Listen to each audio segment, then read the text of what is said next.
Hi! I want to formally introduce myself. My name is Shelby. Behind the camera is my husband, Ryan. Ryan, please say hi. Hello. You may see him from time to time, but he likes to stay behind the camera mostly.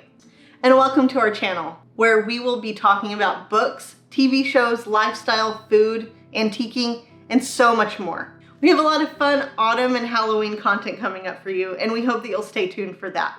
But now that introductions are out of the way, let's get to the theme of this video, which is mostly going to be about our most anticipated show of the year, House of the Dragon.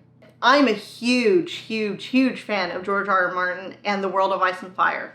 I've read all of the Song of Ice and Fire books. I've seen Game of Thrones probably more times than I can count. And yes, I know that the show gets a bad rap, especially in the end, but I'm a huge fan. I'm still a fan to this day, and I stand by my word. I think the show was not as bad as people think it is. Ryan and I, but me especially, I am so captivated by the story and the history. George does such a good job at taking context from real world history and moving it into his own stories, which make the Song of Ice and Fire stories feel so much more real. So when House of the Dragon was announced back in October of 2020, to say I was excited is a bit of an understatement. Just to have the world of Westeros and the stories continue makes me so incredibly happy.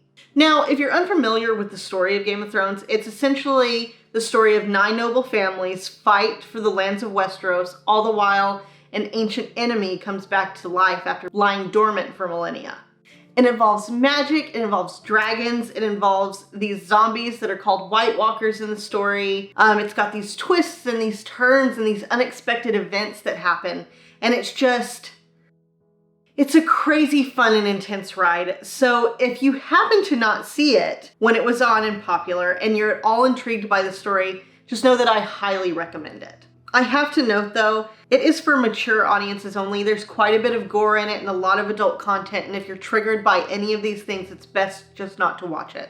But now we have House of the Dragon, which is a prequel to Game of Thrones. And it's not actually from any of George R.R. Martin's Ice and Fire books, it's actually from this book, Fire and Blood, which is just about the lineage and the story of the Targaryens, which is one of those noble families in Game of Thrones.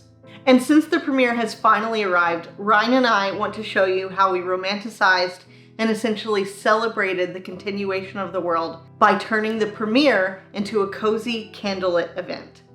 So without further ado, let's get to the video.